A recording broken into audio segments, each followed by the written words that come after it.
तर भंडारा गोंदियामध्ये सुद्धा मतदानाला सुरुवात झालेली आहे। आपण पाहतोय मतदारांमध्ये या ठिकाणी उत्साह दिसून येतोय। पोलिसांचाही चोख बंदोबस्त भंडारा गोंदिया मतदारसंघामध्ये तैनात करण्यात आलेला आहे।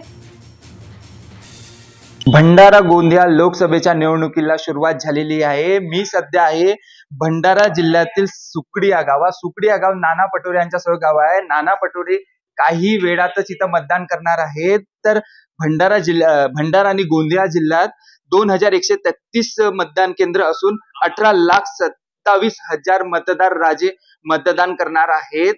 तर या मतदान केंद्रामध्ये सकाळपासूनच मतदार करायला सुरुवात झालेली असून मतदार राजाचा कौल कोणाकडे असते हे पाहणं महत्त्वाचे ठरणार आहे। मात्र नाना पटोले यांचा हा ग्रह असून या मतदार राजाचा कौल कोणाकडे असणार हे पाहणे महत्त्वाचे ठरणार आहे। शुभम देशमुख, साम टीव्ही न्यूज, भंडारा।